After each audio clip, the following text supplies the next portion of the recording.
This is our intro into parametric equations. So if you remember, we have equations like this, y equals x squared minus 3, and we already know how to graph parabolas using transformations and our parent functions. X squared, it'd just be down 3, right? And then up 1 over 1, up 1 over 1. But at the very beginning, we would plug in numbers like 0, 1, 2, and 3. And when we plug these into the function, they spit out y values. So they're giving us coordinates, 0, 3. Then I plug in 1 and I would get -2. So like right there. And then I would plug in 2 and that would give me 1. So right there. And I plug in 3 and it would give me 6. So the equation itself gives us the graph. It's giving us all the points that make up that graph. Well, what if we want to have movement on this graph? So this is our path and we want it to move. Well, that's when our parametric come in. We introduce a parameter of t.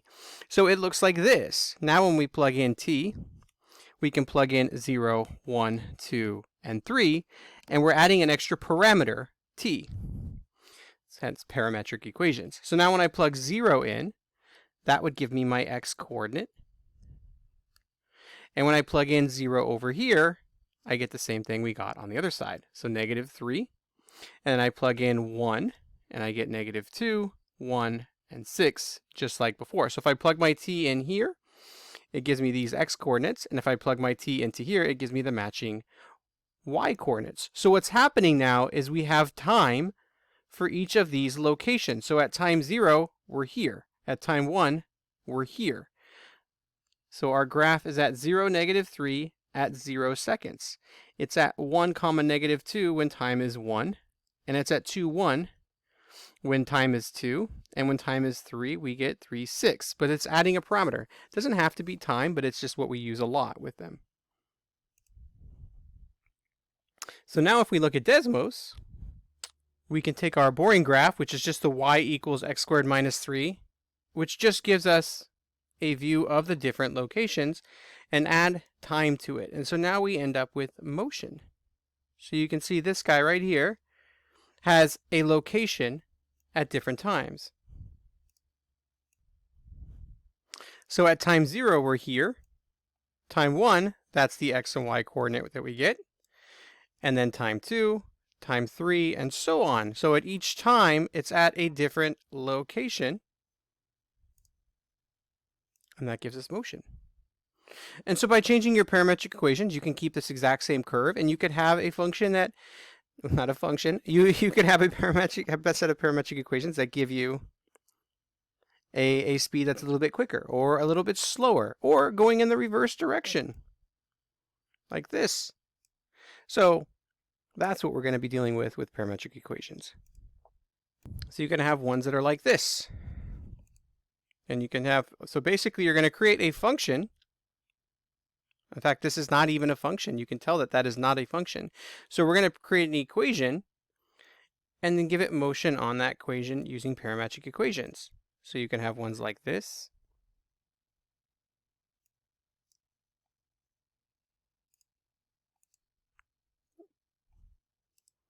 Or like this.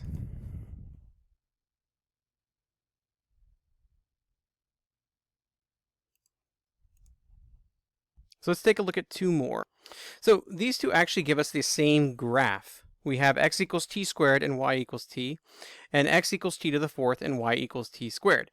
If I were to plug these in, I would end up with x equals, and then you can see that t is equal to y here. So if I plug that in, I end up with y squared. And then over here, we have x equals t to the fourth. Well, t squared is y, so this would be x equals t squared squared. So now if I substitute t squared for the y, I end up with the same thing.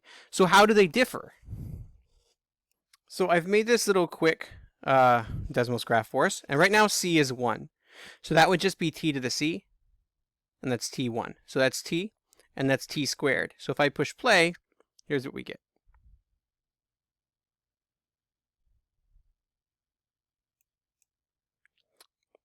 All right, so now let's change it to c equals 2. So this would now be t squared, and that would be t to the fourth. So you can see it moves a lot quicker. Not a lot quicker. So If I hit play and I just increase the c, you can see I increase the speed. So by having a parametric equations, for having used parametric equations and setting it up this way, I can adjust the speed based on my c. Closer to 1, it goes slower. Closer to 5, it goes faster. And again, all we're doing right now is looking at our parametric equations in this video. We haven't really done anything else. So same exact idea here. We have x equals sine t and y equals cosine t. And how we're going to be using these functions is we know that x squared plus y squared is a circle of radius r squared. And the reason I'm using this is sine squared and cosine squared we know is 1. So if I were to place the x with sine of t, I would end up with sine squared t. And if I replace the y with cosine, I end up with cosine squared t. And so we know that sine squared plus cosine squared is 1 using our Pythagorean identities. So it's a circle of radius 1. So if we go to our Desmos, you can see that I've got it plugged in, that's sine and cosine, and you can see it's a circle. So my x-coordinate is sine t, and you may be asking what's my s? Well, my s here is 1, so it's just sine t and cosine t, and you can see our graph as a circle.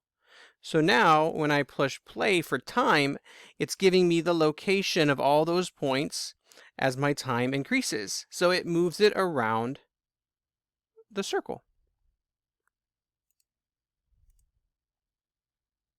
So now I've placed a 2 in there. And so if you remember, the 2 just changes our period. So our period here was 2 pi. Our period here would be 2 pi over 2, which is pi. Which means it's going to complete the period quicker because we now have a period of pi. So it's going to go through that cycle of finding all those x and y coordinates 2 times faster. So our graph, our object, should move twice as fast. So if I take my s, which is my coefficient for t, and change it to 2, now when I push play, you can see it moves a little quicker. So if I increase the s value, it speeds it up. And if I make the s value negative, it goes in reverse. So just having that function set up, you can see it now moves a lot quicker. And so anything between 0 and 1 is going to move really, really slow because I'm slowing the period down. Remember, these are now fractions. So it would be this right here is 3/4. Right, 1 is our standard.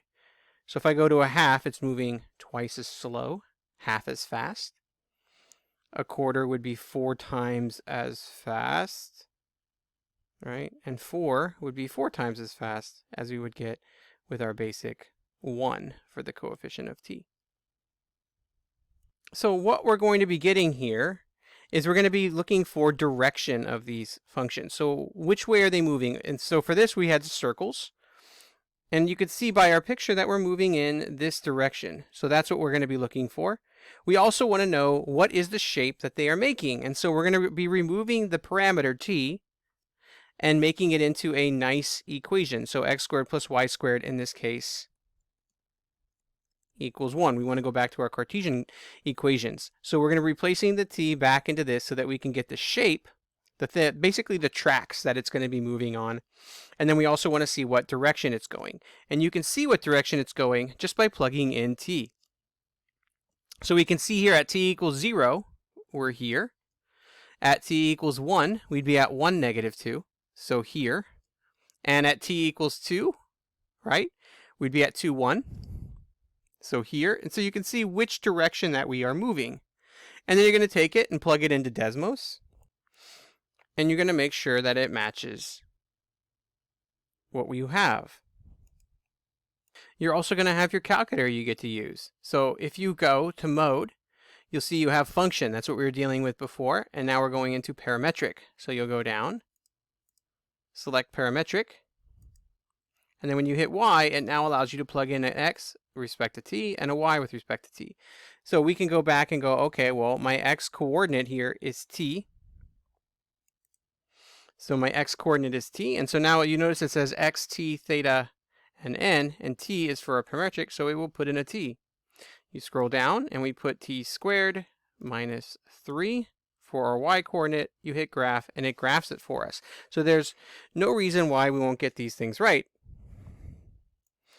And then we'll also go to our table and it will spit out our values for it. So we can see we went from 0 to -3, 1 to -2, 2 to 1. So it will tell us the direction that we are moving. All right, there you go.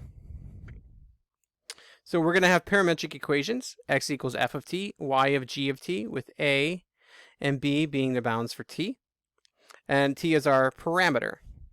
And so as t varies, our points will vary, and that's going to trace out our parametric curve. And you also need to look for restrictions on the parameter t as well as x and y. So we're also going to be looking for domain and range of each so that we are getting the correct graph. All right, let's look at the next video now.